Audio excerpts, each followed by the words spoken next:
ముందుగా అందరికీ వరమహాలక్ష్మి వ్రత శుభాకాంక్షలు. Welcome back to Mukul Maurya world blog. My self Kalyani Mahesh. 2020 నుంచి వరుసగా ఇప్పటిదాకా చేసుకున్న వరలక్ష్మి వ్రతం ఫోటోలు అనమాట ఇవి. యూట్యూబ్ పుణ్యమాని వీడియోస్ తీయడం కూడా అలవాటయ్యింది. సో ప్రతి సంవత్సరం వీడియో అయితే అప్లోడ్ చేస్తున్నాను. ఇంకా అలంకరణ కూడా నాకు తోచినట్టు ఏ సంవత్సరానికి ఆ సంవత్సరం అప్పటికప్పుడు ఎలా అనిపిస్తే అలాగా అలంకారం చేసుకోవడం అలవాటయ్యింది. అమ్మతో నా ప్రయాణం ఇలా కొనసాగుతూ ఉంది. ఇక మామూలుగా ఎప్పుడు అయితే 7 హార్సెస్ కర్టన్ అయితే ఉంటుందన్నమాట విండోకి. సో ఇంకా అది తీసేసి లక్ష్మీ అమ్మవారి కర్టన్ అయితే తెప్పించుకున్నాను ఈసారి నేను. సో అది పెట్టేసుకున్నాను అనమాట.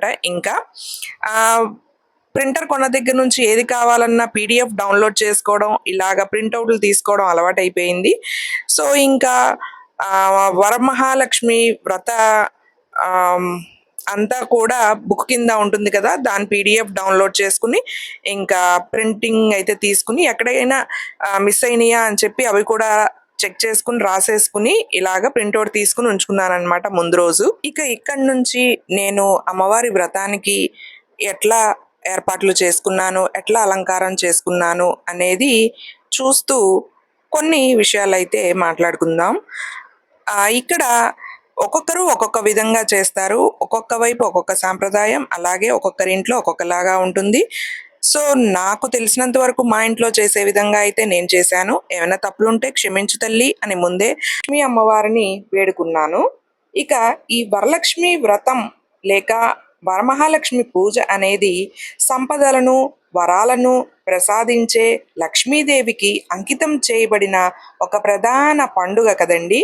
దక్షిణ భారతదేశం అంతటా శ్రావణ మాసంలో విస్తృతంగా జరుపుకునే ఈ పండుగ పౌర్ణమికి ముందు వచ్చే శుక్రవారం నాడు జరుపుకుంటాం కదా.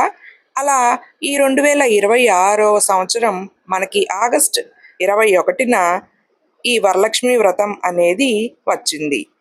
ఇక ఈ రోజున వరలక్ష్మీదేవిని పూజించడం సంపద, బలం, శ్రేయస్సు అనే 8 దైవిక రూపాలైన అష్టలక్ష్ములను ప్రార్థించడంతో సమానంగా పరిగణించబడుతుంది కదండి. ఇక కుటుంబ సంక్షేమం కోసం, ఆరోగ్యం కోసం, దీర్ఘాయువు మరియు శ్రేయస్సు కోసం వ్రతం అనేది ఆచరిస్తాం కదా. ఈ ఆచారం స్కంద పురాణం నుండి ఉద్భవించిందండి. చారుమతి అనే భక్తురాలైన స్త్రీకి అమ్మవారు కలలో కనిపించి ఆశీర్వదించడంతో ఈ ఆచారం ముడిపడి ఉంది. హంగులు ఆర్భాటాలు లేకుండా సింపుల్గా చేసుకోవడం ఎంతైనా అవసరం అని నా ఒపీనియన్. భక్తి ముఖ్యం కదా. ఇక ఇప్పుడు నేను చూపించినవి పెద్ద పెద్ద శారీ పిన్స్ అండి. అవి నేను అస్సలు యూజ్ చేయలేదు. కొత్తవే అమ్మవారికి కిరీటం లాగా అలంకరించాను. ఇక పూలమాలల విషయానికి వస్తే బాగుంటుంది కదా అని ఈ క్లాత్ పూలమాలలు అయితే వేశాను. ఇంకా మనం ఒరిజినల్ పూలు కూడా వాడతాం కదా. ఇక దేవతకు ప్రతీకగా నీరు, నాణ్యాలు, బియ్యం, పసుపు, కుంకుమ, అక్షతలు, సుగంధ ద్రవ్యాలతో నింపిన కలశం, అలాగే మామిడి ఆకులు లేదా తమలపాకులు, కొబ్బరికాయ మరియు పవిత్ర వస్త్రంతో అలంకరిస్తాం కదా కలశ స్థాపన అంటే. ఇక అమ్మవారికి పెట్టే చీర గ్రీను, పింక్ కలర్ కాంబినేషన్లో తీసుకున్నాను. ఇక ఇంటికి వచ్చిన వారికి వాయినాలు ఇవ్వడానికి బ్లౌజ్ పీసెస్, అలాగే ఇంకొక చీర, పసుపు, కుంకుమ, గాజులు, తమలపాకులు, వక్కపొడి పొట్లాలు, అరటిపళ్ళు ఇవన్నీ సిద్ధంగా ఉంచుకున్నాను. అన్నీ కలిపి జస్ట్ ఊరికే అలా పెట్టుకున్నాను. తర్వాత వాయినాలు ఇచ్చేటప్పుడు విడదీసి పెట్టుకుంటాను. అమ్మవారికి విడిగా తాంబూలం అయితే ఏర్పాటు చేసుకుందామని ముందుగా ఇలాగ రెడీ చేసుకున్నాను అనమాట. ఇక పూలమాలలు, పువ్వులు అన్నీ సిద్ధం చేసుకున్నాను. చామంతులు, గులాబీలు చిన్న దండల్లాగా ప్రిపేర్ చేసుకున్నాను అనమాట. అట్లాగే నైవేద్యాల కోసం ముందు రోజు నైటే శనగలు, బియ్యం, పచ్చెనగపప్పు, మినపప్పు ఇవన్నీ నానబెట్టుకున్నాను. ఇక నైవేద్యాలు అయితే ప్రిపేర్ చేయాలి. నైవేద్యాలు వండే ముందు చిన్నగా అమ్మవారిని అలంకరించుకోవడం అయిపోతుంది కదా అని కొన్ని పనులు అయితే పూర్తి చేసుకున్నాను అనమాట. అమ్మవారు భలే ముద్దుగా ఉన్నారు కదండి. నాకైతే బాలా త్రిపుర సుందరిలా అనిపించారనమాట. చంటి పిల్లలా అనిపించారు.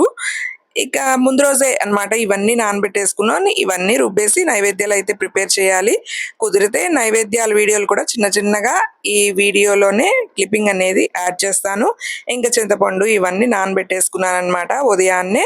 నాకు కుదిరినన్ని పిండి వంటలు చేద్దాము అని. ఇక ఇప్పుడు నైవేద్యాలు, పూజ చూసేద్దాం. ఇక వాయినాలు ఇవ్వడానికి ఇలా ఇస్తరాకుని అటు ఇటు కట్ చేసుకున్నానన్నమాట. నేను చూపిస్తున్నాను చూడండి. ఈ విధంగా కట్ చేసుకుని ఫోల్డ్ చేసి పిన్స్ అయితే కొట్టేసుకున్నానన్నమాట. ఒక చిన్ని బాస్కెట్ లాగా రెడీ అయిపోతుంది మనకి.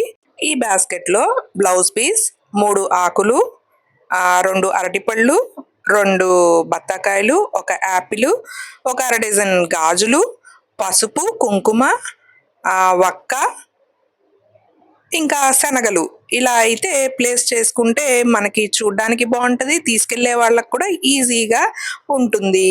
అందుకని నేను ఇలా ప్లాన్ చేసుకున్నాను అనమాట ఈసారి. ఇంకా తాంబూలానికి అవసరమైనవన్నీ పెట్టేస్తున్నాను. అలాగే పువ్వులు కూడా.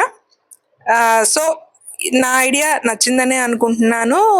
మీలో ఎవరైనా ఇలాగా బాస్కెట్ ప్రిపేర్ చేశారా? అఫ్ కోర్స్ నేను కూడా ఇన్స్టాగ్రామ్ లో ఏదో రీల్ లో చూసి ఐడియా వచ్చి నేను కూడా ఇట్లాగా ప్రిపేర్ చేసి వాయినాలు అయితే ఇచ్చానన్నమాట. ఇంకా ఫైనల్ గా శనగలు ముందైతే పాలు పొంగించుకుని పాయసం అయితే చేసేసుకున్నాను, సేమియా పాయసం. తర్వాత ఇంకా మినపప్పు రుబ్బుకుని గారెలు అలాగే పునుగుల్లాగా వేసేసుకున్నాను అనమాట. ఇంకా మినపప్పు రుబ్బేటప్పుడే కొద్దిగా మినపప్పు పక్కన పెట్టి దానిలో బియ్యము కలిపి మళ్ళీ రుబ్బేసి ఇంకా పూర్ణం బూరెలు అయితే తయారు చేసుకున్నాను. పానకం చేశాను. ఇంకా అలా ఈజీగా అయిపోయేటట్టుగా చూసుకున్నాను అనమాట. 9 ప్రసాదాలు. తర్వాత అన్నం వండేశాను. కొంచెం అన్నం పక్కన పెట్టి ముద్దపప్పు, నెయ్యి వేసి అన్నం, ముద్దపప్పు, నెయ్యి ఒక నైవేద్యం కింద పెట్టుకున్నాను. చింతపండు పులిహార అయితే చేద్దాం అనుకున్నాను అనమాట. చింతపండు ఉడకబెట్టేశాను. ఇంకా ముందే సేమియాలోకి జీడిపప్పు, కిస్మిస్ నేతిలో వేపేసుకున్నాను. జీడిపప్పు పాయసంలో కలిపేశాను, కిస్మిస్ కూడా పాయసంలో. ఇంకా జీడిపప్పు అయితే పులిహారలో వేసుకున్నాను. అలాగే వేరుశెనగ గుళ్ళు వేపుకుని పులిహార కోసం అన్నంలో వేసేసుకున్నాను అనమాట. ఇంకా మిగిలిన తాలింపు దద్దోజనంలోకి, పులిహారలోకి వేసేసుకున్నాను. ఇంకా ఇంకొంచెం మిగిలిన తాలింపు ఉంది కదా, దానిలో శనగలు అయితే వేపేసుకున్నాను ఒక నైవేద్యం కింద. తర్వాత అది పక్కన పెట్టేసుకుని అదే కళాయిలో, చిన్ని కళాయిలో చింతపండు, ఇంగువ, పసుపు వేసి ఉడికించేసుకున్నాను అనమాట. తర్వాత పులిహారలో కలిపేసుకున్నాను. ఇలా చేసుకుంటే మనకి తోముకోవడానికి గిన్నెలు కూడా తక్కువ అవుతాయి. తర్వాత ఇంకా పూర్ణాలు అయితే రెడీ చేసుకున్నాను అనమాట. పూర్ణాలు ఇదే నేను ఫస్ట్ టైం చేయడం. షేప్ అయితే రాలేదు కానీ టేస్ట్ అయితే చాలా బాగుంది. ఇంక ఇలా 9 రకాల నైవేద్యాలు అయితే కంప్లీట్ అయిపోయినాయి. ఇంకా రెడీగా పెట్టేసుకున్నాను అనమాట విస్తరాకు మీద. సో ఇంకా ముద్దపప్పు మీదకి నెయ్యిను పూర్ణం బూరి ఒకటి చిల్లు పెట్టి దానిలో కూడా కాస్త నెయ్యి అయితే వేసేసాను. ఇంకా నిత్య దీపారాధన లాగా ఇంకా దేవుడి మందిరంలో పూజ అయితే చేసేసుకున్నాను అనమాట. అక్కడ కూడా ప్రసాదాలు అయితే నైవేద్యంగా పెట్టేశాను. ఇంకా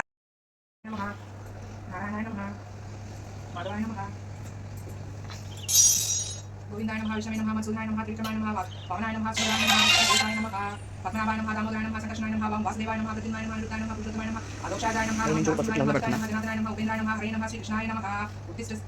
ఉత్తిష్ఠిందు భూత పిశాచః ఏతే భూమి భారాగాః ఏతేషాం పరిలోదేన బ్రహ్మకర్మ సమారభే.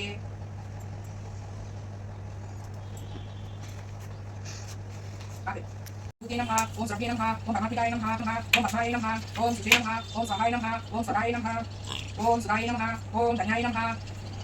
ఇంకా అమ్మవారి అష్టోత్తరాలు చదువుకుంటూ చిట్టి చిట్టి ఎర్ర గులాబీలతో పూజ అయితే చేసుకున్నాను. కనకదార స్తోత్రం, సౌందర్యలహరి, మణిద్వీప వర్ణన ఇలాగా అన్ని చదివేసుకున్నాను. లక్ష్మీ అష్టకం. సో ఈ విధంగా అమ్మవారి దయతో ఈ 2026లో కూడా చక్కగా హ్యాపీగా వరలక్ష్మి వ్రతం అనేది చేసుకున్నాను. సింపుల్ గా చాలా తక్కువలో ప్రసాదాలు అయితే ప్రిపేర్ చేశాను. చేయడానికి 9 రకాలు చేశాను కానీ చాలా తక్కువ క్వాంటిటీనే ప్రిపేర్ చేసుకున్నాను అనమాట. ఇంకా పసుపు గణపతికి, పసుపు గౌరమ్మకి పూజ చేసుకున్నాను. ఇంకా అలా ఒక్కొక్కటిగా చేసుకుంటూ వచ్చానన్నమాట పూజ. అమ్మవారి మీద భారం వేసి పూజ అయితే పూర్తి చేసుకోగలిగాను. ప్రశాంతంగా అనిపించింది. మనం సంకల్పించుకుంటే ఆ అమ్మవారే, స్వామివారు మనల్ని నడిపిస్తారు పూజ చేసుకోవడానికి. ఇంకా తర్వాత చారుమతి కథ కూడా చదివేసుకున్నాను. అమ్మవారికి వాయనం సమర్పించాను. అలాగే ప్రసాదాలు కూడా నైవేద్యం అయితే పెట్టేశాను. ఇంకా కొబ్బరికాయ కొట్టేసి దీపారాధన అయితే చేసేసాననమాట. కొబ్బరికాయ అయితే మౌర్య కొడుతున్నాడనమాట. నేను కిందకి వంగి కొట్టలేను కదా! ప్రతి పూజకి వాడికి హాలిడే కనుక ఉంటే వాడే నాకు కొంచెం హెల్ప్ చేస్తూ ఉంటాడు. వీడియో మధ్యలో ముక్కలు ముక్కలుగా తీస్తూ ఉన్నాడనమాట మౌర్య. ఇంకా ఎడిట్ చేసేటప్పుడు వీడియో అటు ఇటు అయ్యింది. ఇంకా హారతైతే ఇచ్చేసాను. ఇంట్లో అందరం కూడా అమ్మవారికి నమస్కరించుకుని హారతైతే తీసుకున్నాము. సింపుల్‌గా నైవేద్యాలన్నీ వండినా సరే అవి వండడానికే 2 గంటలు పట్టింది. గిన్నెలైతే చాలా తక్కువగా చేసుకోవడానికే ట్రై చేస్తాను నేను. ఆఫ్‌కోర్స్ పనమ్మయ్యే తోమేది. బట్ అయినా సరే వాళ్ళకైనా కష్టమే కదా! అండ్ ఈసారి చాలా సింపుల్‌గా అన్నం వండేసి ఆ అన్నంతోనే పులిహోర, దద్దోజనం, అన్నము, పప్పు అయితే పెట్టేశాను. పప్పు నానబెడితే గారెలు, పునుగులు, బూరులు అయితే అయిపోతాయి. ముందుగా అందరికి వరలక్ష్మి వ్రత శుభాకాంక్షలు. అలాగే ఆగస్టు 21 మా అమ్మ బర్త్డే. సో నేను సరదాగా గిఫ్ట్ అయితే తెచ్చాను. హ్యాపీ బర్త్డే అమ్మా. Thank you. ఓపెన్ చెయ్యి. అలాగే ఈసారి ఎప్పుడు కేక్ కటింగ్ అయితే చేస్తూ ఉంటాం కదా బర్త్డేస్ కి. ఈసారి వెరైటీగా ఉంటుందని చెప్పి ఒకటి తెప్పించాను అనమాట. కేక్ కాకుండా తెప్పించాను. ఎప్పటి నుంచో అనుకుంటున్నా ఇది నాకు కావాలని. ఆవు దూడ బొమ్మ. ఇది నువ్వు, ఇది నేను. ఎప్పటి నుంచో అనుకుంటున్నాను ఇది నాకు కావాలని. బాగుందా? బాగుంది. గిఫ్ట్ చిన్నదే కానీ బట్ ఇష్టమైన గిఫ్ట్ ఇవ్వడంలో అదొక ఆనందం ఉంటుంది. సరే ఈసారి కేక్ బదులు ఆమ్చి ఐస్ క్రీమ్స్ తెప్పించాను మనందరికి. So happy birthday. Thank you. ఇప్పుడు మేము ఆమ్చి ఎంజాయ్ చేస్తాము. చూడండి, ఫస్ట్ టైం మేమైతే ఆమ్చి ట్రై చేయడం. ఇది వచ్చి ఎప్పుడో చాలా యుగాలు ఏళ్ళు అయినట్టుంది. బట్ మేమైతే ఇప్పుడే అన్నమాట ట్రై చేయడం. సో సరదాగా ఎప్పుడు కేక్ ఏం తింటామని చెప్పి ఇలాగ వెరైటీగా ప్లాన్ చేశాను. ఓ అచ్చం మ్యాంగో షేప్ లో ఉంది, అందుకే ఆమ్చీలే. నేను నీకు పెట్టాలి ఫస్ట్. ఇది చిన్న ముక్కరీలే. Happy birthday. చిన్న ముక్క తీలే అని చెప్పి నువ్వు మాత్రం పెద్ద ముక్క పెడుతున్నావు. ఓకే, పెట్టలేదు. బాగుంది టేస్ట్. సో ఇదండి నా వరలక్ష్మి వ్రతం పూజ, అలాగే అమ్మ బర్త్డే సెలబ్రేషన్. ఇలా సింపుల్గా రెండు అయితే ఆ అమ్మవారికి మా అమ్మకి ఇద్దరికి ఇలాగా ఈ వరలక్ష్మి వ్రతం రోజున నా ప్రేమనైతే ఈ విధంగా చూపించగలిగాను. I'm so happy. ఇంకా మా ఇంటి దగ్గర అందుబాటులో ఉన్న ముగ్గురికైతే వాయినాలు అయితే ఇచ్చేసాను. ఆ అమ్మవారి దయ మనందరిపైన ఉండాలని కోరుకుంటున్నాను. సర్వేజన సుఖినో భవంతు. శ్రీమాత్రే నమః. ఓం నమ శివాయ. హరే రామ రామ రామ హరే హరే, హరే కృష్ణ కృష్ణ కృష్ణ హరే హరే.